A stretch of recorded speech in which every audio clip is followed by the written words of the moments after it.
Hello friends, welcome to digital studies be the excellence and beat the exam. Friends, आज हम लोग discuss करेंगे railway के सामान्य अध्ययन में भारत के प्रमुख अनुसंधान संस्थाएं। अनुसंधान संस्थाओं में फ्रेंड्स सब अनुसंधान संस्थाएं जो भी है सब अलग अलग है, जितने भी डिपार्टमेंट हैं सबके अलग अलग हैं, तो सबका हम लोग एक एक करके डिस्कस करेंगे। इसके साथ ही साथ फ्रेंड्स हम लोग डिस्कस करेंगे विज्ञान की विभिन्न शाखाओं पर भी। विज्ञान की विभिन्न शाखाओं में फ्रेंड्स किस शाखा के अंतर्गत कौन सा विज्ञान पढ़ा जाता है, हम लोग उस पर भी एक एक पर ट्रिक पर डिस्कस करेंगे। कभी भी फ्रेंड्स ये क्वेश्चन अगर एग्जाम में आता है तो आप लोग आसानी से कर जाएंगे। तो फ्रेंड्स ये वीडियो आपके लिए काफ़ी यूजफुल होगा, क्योंकि फ्रेंड्स इस तरह के वीडियो क्वेश्चंस हर एग्जाम में किसी भी वर्ष का पेपर उठा लीजिए आप, या इस वर्ष का ही देखेंगे, जो भी पेपर हो रहे हैं कोई ना कोई क्वेश्चन ज़रूर इसमें से पूछा जाता है। इसलिए वीडियो आपके लिए बहुत ही यूजफुल होगा फ्रेंड्स। तो चलिए फ्रेंड्स, बिना किसी देरी का वीडियो स्टार्ट करते हैं। फ्रेंड्स, वीडियो स्टार्ट करने से पहले आप लोगों से कहना चाहेंगे, जो लोग नए हैं मेरे चैनल को सब्सक्राइब कर लें, साथ ही साथ बेल आइकन को भी क्लिक कर लें, ताकि इस तरह के लेटेस्ट वीडियो का नोटिफिकेशन आप तक पहुंच सके। तो फ्रेंड्स चलिए वीडियो स्टार्ट करते हैं। सबसे पहले फ्रेंड्स हम लोग पढ़ते हैं भारत के प्रमुख अनुसंधान संस्थाएँ, अर्थात भारत के प्रमुख अनुसंधान संस्थाओं में कितनी अनुसंधाएं किस क्षेत्र में बनी हैं, हम लोग हर पर डिस्कस करेंगे एक एक टॉपिक पर। तो पहला हम लोग इसमें पढ़ते हैं, सबसे पहले चिकित्सा संबंधी शाखाओं पर पढ़ते हैं। चिकित्सा संबंधी शाखाओं में पहला हम लोग पढ़ते हैं national institute of medicine. National institute of medicine जो है वो लखनऊ में स्थित है।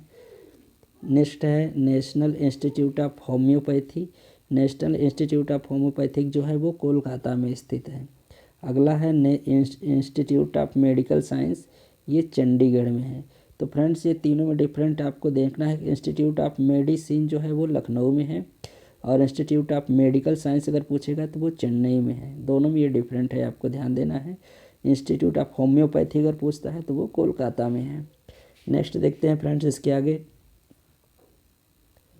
अगला देखते हैं फ्रेंड्स ट्यूबरकुलोसिस। ट्यूबरकुलोसिस सेंटर जो है वो चेन्नई में स्थित है। नेशनल ब्रेन रिसर्च सेंटर जो है वो गुड़गांव में स्थित है।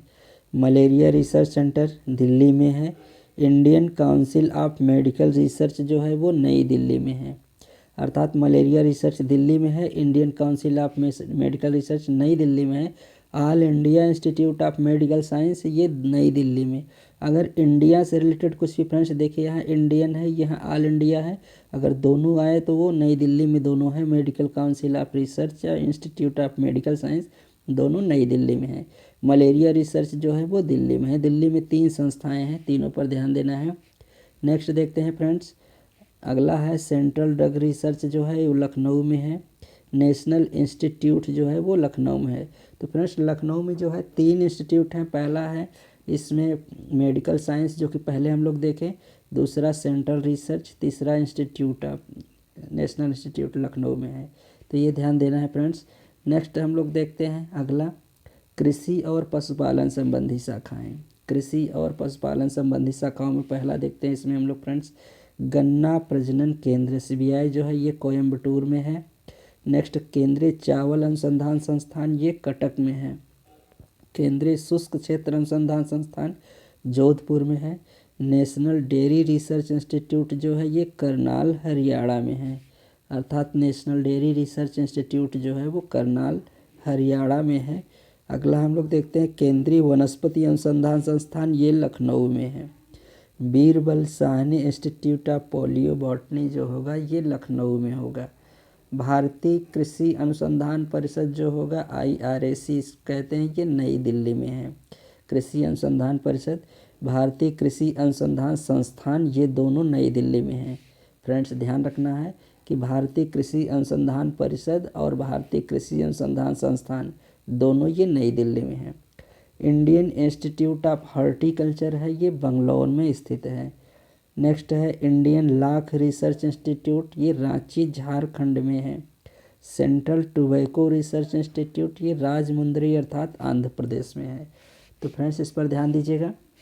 नेक्स्ट हम लोग देखते हैं इसमें फ्रेंड्स परमाणु अनुसंधान संस्थाएं। तो परमाणु अनुसंधान संस्थाएं में क्या कितने हैं उसको हम लोग देख लेते हैं।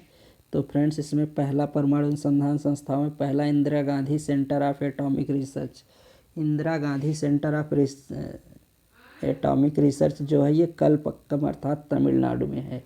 रेडियो इम्यूनो एसे सेंटर जो है स्पेस सेंटर इसे बोला जाता है, ऐसे इसी मिस्टेक हुआ है, ये डिब्रूगढ़ अर्थात असम में है। भाभा परमाणु अनुसंधान केंद्र जो है बार्क अर्थात भाभा परमाणु अनुसंधान केंद्र ट्राम्बे अर्थात ये मुंबई में है। फिजिकल रिसर्च लेबोरेटरीज जो है ये अहमदाबाद में है। नेक्स्ट है Saha institute of nuclear physics, ये कोलकाता में है। Saha institute of nuclear physics जो है ये कोलकाता में है। फिजिकल रिसर्च लेबोरेटरी जो है अहमदाबाद, फ्रेंड्स इतना ही है परमाणु में। भाभा और मोस्ट इम्पॉर्टेंट है ट्राम्बे मुंबई में, कई बार पूछा गया है। रेडियो इम्यूनो एसे सेंटर जो है ये डिब्रूगढ़ अर्थात असम में है। Indira Gandhi centre of atomic research जो है ये कलपक्कम में है। नेक्स्ट देखते हैं फ्रेंड्स, इसके आगे अगला हम लोग पढ़ते हैं इसमें अंतरिक्ष अनुसंधान संस्थाएं। अंतरिक्ष अनुसंधान संस्थाओं में देखते हैं कौन संस्था कहाँ पर है। पहला है ये स्पेस एप्लीकेशन सेंटर, SACSA कहते हैं, ये अहमदाबाद में है। स्पेस एप्लीकेशन सेंटर अहमदाबाद में है।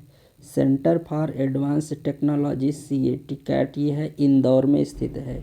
इनसेट मास्टर रिसर्च ऑर्गेनाइजेशन अर्थात इसरो का फुल फॉर्म भी फ्रेंड्स ध्यान दीजिए, पूछ लेता है कभी भी। इनसेट मास्टर रिसर्च ऑर्गेनाइजेशन, इसको इसरो बोलते हैं। इसरो जो है ये थुम्बा केरल में है। अगला है सतीश धवन अंतरिक्ष केंद्र, श्रीहरिकोटा आंध्र प्रदेश में है। सतीश धवन मोस्ट इम्पॉर्टेंट है फ्रेंड्स, क्वेश्चन कई बार एग्जाम से आए हैं। तो सतीश धवन अंतरिक्ष केंद्र जो है ये आंध्र प्रदेश में है, श्रीहरिकोटा। अगला इंडियन रिमोट रिसोर्सिंग सेंटर जो है ये देहरादून में है।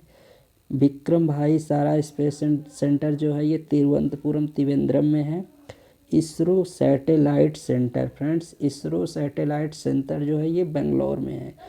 तो दो चीज़ आपको ध्यान देना है इसमें कि इसरो अर्थात INSAT master research organisation ISRO जो है ये थुम्बा अर्थात केरल में है, और इसरो सैटेलाइट सेंटर अगर पूछेगा तो ये बेंगलोर में है, ध्यान देना है आपको। नेक्स्ट हम लोग देखते हैं फ्रेंड्स, इसके आगे अन्य अनुसंधान संस्थाएं कुछ और भी हैं जिसको हम लोग देखते हैं। अन्य अनुसंधान संस्थाएं, पहला इसमें है national environmental engineering and research institute, ये नागपुर में स्थित है। National environmental engineering research institute Nagpur में है। इंडियन इंस्टीट्यूट ऑफ पेट्रोलियम जो है ये देहरादून में है। वन अनुसंधान संस्थान जो है ये भी देहरादून में है। दो चीज़ देहरादून फ्रेंड्स ये ध्यान देना है, Indian institute of petroleum Dehradun में है और वन अनुसंधान संस्थान देहरादून में, दो हैं। नेशनल केमिकल लेबोरेटरी जो है ये पुणे में है। नेक्स्ट देखते हैं सेंट्रल मैरीन रिसर्च सेंटर जो है स्टेशन जो है ये चेन्नई में है। नेक्स्ट देखते हैं सेंट्रल बिल्डिंग इंस्टीट्यूट, ये भी चेन्नई में भी दो हैं। Central marine research station Chennai में है। सेंट्रल बिल्डिंग रिसर्च इंस्टीट्यूट भी चेन्नई में है। Centre for cellular and molecular biology जो है ये हैदराबाद में है। Centre for cellular and molecular biology जो है हैदराबाद में। और सैनिटरी रिसर्च इंस्टीट्यूट ये इज्जत नगर, मोस्ट इम्पॉर्टेंट है फ्रेंड्स, सैनिटरी रिसर्च इंस्टीट्यूट इज्जत नगर में है। तो ये रहा अनुसंधान संस्थाएं। इसके बाद हम लोग देखते हैं विज्ञान संबंधी शाखाएं। अब विज्ञान संबंधी शाखाओं में हम लोग देखते हैं एक एक पर फ्रेंड्स, और ट्रिक के माध्यम से देखते हैं कि लगभग क्लियर हो जाएगा, अपने से आप ट्रिक बनाएंगे। तो विज्ञान संबंधी शाखाओं में फ्रेंड्स, विज्ञान संबंधी शाखाओं में हम लोग देखिए इधर शाखाएं हैं, इस तरफ अध्ययन है। किसके अंतर्गत किस शाखा का किस विज्ञान का अध्ययन किया जाता है उसे हम लोग देखते हैं। जैसे इसमें है सिक्कों का अध्ययन।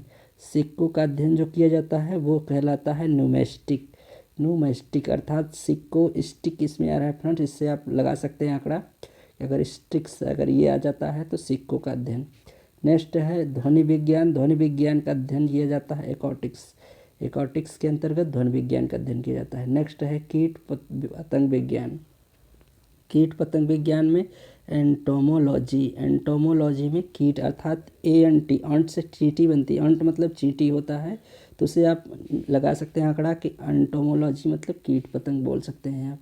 नेक्स्ट है ऑर्निथोलॉजी मतलब पक्षी विज्ञान। पक्षी विज्ञान जो है वो ऑर्निथोलॉजी के अंतर्गत किया जाता है। अगला है रेशम का उत्पादन। रेशम के उत्पादन का अध्ययन जो किया जाता है वो है, उसे कहते हैं सेरीकल्चर। सेरीकल्चर के अंतर्गत रेशम के उत्पादन का अध्ययन किया जाता है। अगला है मधुमक्खी पालन। मधुमक्खी पालन का अध्ययन जो किया जाता है उसे कहते हैं एपीकल्चर। फ्रेंड्स, इससे रिलेटेड इस तरह के जो क्वेश्चन के ऑब्जेक्टिव क्वेश्चन बनते हैं उस पर भी बहुविकल्पी प्रश्न पर हम लोग डिस्कस करेंगे अगले वीडियो में। फ्रेंड्स, तो सारी चीज़ें क्लियर हो जाएगा आपका वो भी कि मधुमक्खी का पालन जो होता है उसे कहेंगे एपीकल्चर। पुष्प फलों वाले पौधों का अध्ययन जो किया जाता है उसे कहते हैं हॉर्टिकल्चर, अर्थात हॉर्टिकल्चर के अंतर्गत पुष्प फलों वाले पौधों का अध्ययन किया जाता है। अगला कवकों का अध्ययन होता है। कवकों का अध्ययन जो होता है उसे माइकोलॉजी बोलते हैं। मानव विकास का अध्ययन जो किया जाता है उसे एंथ्रोपोलॉजी। एंथ्रोपोलॉजी के अंतर्गत मानव विकास का अध्ययन किया जाता है। अगला है खगोलीय पिंडों का अध्ययन। खगोलीय पिंडों का अध्ययन जो किया जाता है उसे कहते हैं एस्ट्रोनॉमी, अर्थात एस्ट्रोनॉमी के अंतर्गत खगोलीय पिंडों का अध्ययन किया जाता है। बैक्टीरियोलॉजी मतलब जीवाणु। जीवाणु मतलब बैक्टीरिया होता है, एक प्रकार से इंग्लिश वर्ड ही है फ्रेंड्स, ये गलती नहीं होगा आपको। तो बैक्टीरियोलॉजी, अगर बैक्टीरिया बोला, जीवाणु, जीवाणुओं का अध्ययन किया जाता है बैक्टीरियोलॉजी में। अगला हम लोग देखते हैं क्रोमैटोलॉजी। क्रोमैटोलॉजी में फूलों के रंगों का अध्ययन किया जाता है, अर्थात फूलों के रंगों का अध्ययन पूछेगा क्रोमैटोलॉजी के अंतर्गत होगा। नक्शा बनाने की कला किसके अंतर्गत किया जाता है? कार्मोग्राफी। ग्राफ मतलब नक्शा बनाना, ग्राफ मतलब नक्शा होता ही है, इसलिए फ्रेंड्स ये नाम से ही आप समझ सकते हैं कि नक्शा बनाने की कला जो होती है कार्मोग्राफी होती है। त्वचा रोगों का अध्ययन जो होता है वो डर्मेटोलॉजी होता है, अर्थात डर्मेटोलॉजी के अंतर्गत त्वचा रोगों का अध्ययन किया जाता है। जीवों के प्रजातीय गुणों का अध्ययन किया जाता है ईथोलॉजी, अर्थात ईथोलॉजी के अंतर्गत जीवों के प्रजातीय गुणों का अध्ययन किया जाता है। अगला है स्वप्नों का अध्ययन। स्वप्नों का अध्ययन जो किया जाता है उसे अनिर्थोलॉजी बोला जाता है। अनिर्थोलॉजी के अंतर्गत फ्रेंड्स कह सकते हैं स्वप्नों का अध्ययन किया जाता है। नेक्स्ट पार्ट पढ़ते हैं फ्रेंड्स, जेनेटिक्स। जेनेटिक्स जो होता है उसके अंतर्गत वंशानुगत गुण का अध्ययन किया जाता है। जेनेटिक्स फ्रेंड्स नाम से ही आप समझ सकते हैं, वंश अर्थात वंश जिससे चलता है उसे जेनेटिक्स कहते हैं। तो जेनेटिक्स का अध्ययन जो किया जाता है उसे वंशानुगत गुण का अध्ययन किया जाता है जेनेटिक्स के अंतर्गत। समस्त ब्रह्मांड अगर पूछे तो समस्त ब्रह्मांड का अध्ययन किया जाता है कॉस्मोलॉजी के अंतर्गत। नेक्स्ट है गुर्दा का अध्ययन। गुर्दा का अध्ययन किया जाता है नेफ्रोलॉजी, अर्थात नेफ्रोलॉजी के अंतर्गत जो अध्ययन किया जाता है वो है गुर्दा का अध्ययन किया जाता है। अगला है मस्तिष्क रोग का अध्ययन किया जाता है फ्रेंड्स, ये नॉर्मल से है न्यूरोलॉजी, अर्थात न्यूरोलॉजी के अंतर्गत क्या किया जाता है मस्तिष्क रोग का अध्ययन किया जाता है। अगला फलों का अध्ययन मोस्ट इम्पॉर्टेंट है। फलों का अध्ययन किया जाता है पोमोलॉजी की, पोमोलॉजी में फलों का अध्ययन किया जाता है। अगला है वायरस का अध्ययन। वायरस का अध्ययन वायरोलॉजी नाम से ही जैसे आप देख सकते हैं फ्रेंड्स, वायरस वायरो अर्थात वायरोलॉजी के अंतर्गत वायरस का अध्ययन किया जाता है, आप क्लियर कर सकते हैं। नेक्स्ट हम लोग पढ़ते हैं फ्रेंड्स, मत्स्य पालन की कला जो होती है वो पीसी कल्चर के अंतर्गत किया जाता है, अर्थात पीसी कल्चर के अंतर्गत मत्स्य पालन की कला की जाती है। मांसपेशियों का अध्ययन जो किया जाता है उसे मायोलॉजी बोलते हैं। मायोलॉजी के अंतर्गत मांसपेशियों का अध्ययन किया जाता है। अगला है स्त्री रोग विज्ञान। स्त्री रोग विज्ञान का अध्ययन जो किया जाता है उसे गायनोकोलॉजी कहते हैं। गायनोकोलॉजी के अंतर्गत स्त्री रोग विज्ञान का अध्ययन किया जाता है। अगला है हृदय रोग का अध्ययन। हृदय रोग का अध्ययन जो किया जाता है उसे कार्डियोलॉजी कहते हैं, अर्थात कार्डियोलॉजी के अंतर्गत कह सकते हैं आप हृदय रोग का अध्ययन किया जाता है। नेक्स्ट है धातु विज्ञान। धातु विज्ञान अर्थात मेट्रोलॉजी, मेटलर्जी के अंतर्गत धातु विज्ञान का अध्ययन किया जाता है। अगला है अनुवांशिकी का अध्ययन, अर्थात अनुवांशिकी का अध्ययन जो होता है वो जेनेटिक्स होता है फ्रेंड्स। अनुवांशिकी या वंशानुगत जो भी कह लीजिए वो जेनेटिक्स ही होता है। नेक्स्ट देखते हैं फ्रेंड्स, नेक्स्ट है खोपड़ी का अध्ययन जो किया जाता है। खोपड़ी का अध्ययन किया जाता है उसे फ्रेनोलॉजी बोलते हैं, अर्थात फ्रेनोलॉजी का अध्ययन खोपड़ी के अंतर्गत किया जाता है। संख्याओं का अध्ययन जो किया जाता है उसे न्यूमरोलॉजी, न्यूमेरिकल जिसे बोलते हैं फ्रेंड्स, इससे आप आंकड़ा लगा सकते हैं। न्यूमरोलॉजी अर्थात न्यूमेरिकल संख्याओं का अध्ययन किया जाता है। तंतुओं या ऊतक का अध्ययन जो किया जाता है उसे बोलते हैं हिस्टोलॉजी, अर्थात हिस्टोलॉजी के अंतर्गत तंतुओं या ऊतकों का अध्ययन किया जाता है। अगला है हिपैटोलॉजी। हिपैटोलॉजी के अंतर्गत यकृत का अध्ययन किया जाता है, अर्थात यकृत का अध्ययन पूछेगा तो उसका आंसर होगा हिपैटोलॉजी। नेक्स्ट है फ्रेंड्स लिथोलॉजी। लिथोलॉजी अर्थात शिला पत्थर या मुद्रण पर अध्ययन किया जाता है।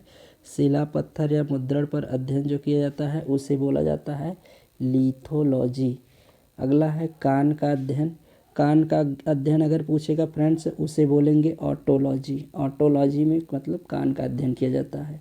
गैसों का अध्ययन किया जाता है न्यूमेटिक्स। न्यूमेटिक्स में क्या किया जाता है, गैसों का अध्ययन किया जाता है। अगला है प्रकाश का अध्ययन। प्रकाश का अध्ययन फोटोलॉजी, अर्थात फोटोलॉजी के अंतर्गत प्रकाश का अध्ययन किया जाता है। अगला है एक्स किरणों का अध्ययन। एक्स किरणों का अध्ययन अगर पूछेगा फ्रेंड्स इसका अध्ययन होगा रेडियोलॉजी। रेडियोलॉजी का अध्ययन जो किया जाता है वो एक्स किरणों के अंतर्गत किया जाता है। अगला हम लोग पढ़ते हैं इसके आगे पशु रसायन का अध्ययन। पशु रसायन का अध्ययन इसे कहते हैं जूमैकी। जूमैकी के अंतर्गत क्या किया जाता है, पशु रसायन का अध्ययन किया जाता है। अगला है अंगूरों का उत्पादन, मोस्ट इम्पॉर्टेंट है।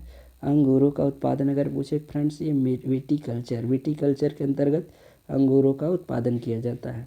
अगला है केचुआ पालन। केचुआ पालन का अध्ययन अगर पूछे फ्रेंड्स ये वर्मी कल्चर के अंतर्गत केचुआ पालन का अध्ययन किया जाता है। अगला है शैवाल का अध्ययन। शैवाल का अध्ययन उसको बोलते हैं फाइकोलॉजी में पढ़ते हैं।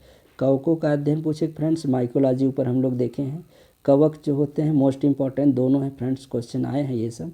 कवकों का अध्ययन माइकोलॉजी, शैवालों का अध्ययन जो होता है वो फाइकोलॉजी होता है। जीव कोशिकाओं का अध्ययन जो किया जाता है इसको कहते हैं साइटोलॉजी, अर्थात साइटोलॉजी के अंतर्गत जीवित कोशिकाओं का अध्ययन किया जाता है। पुष्पों का अध्ययन किया जाता है इसे कहते हैं एंथ्रोलॉजी। एंथ्रोलॉजी में पुष्पों का अध्ययन किया जाता है। नेक्स्ट देखते हैं फ्रेंड्स, नेक्स्ट देखते हैं सौंदर्य का अध्ययन। सौंदर्य का अध्ययन जो किया जाता है उसे केलोलॉजी बोलते हैं। केलोलॉजी के अंतर्गत सौंदर्य का अध्ययन किया जाता है। फसली पादपों का अध्ययन अगर पूछेगा तो फ्रेंड्स इसका किया जाता है एनोमोलॉजी। एनोमोलॉजी के अंतर्गत फसली पादपों का अध्ययन किया जाता है।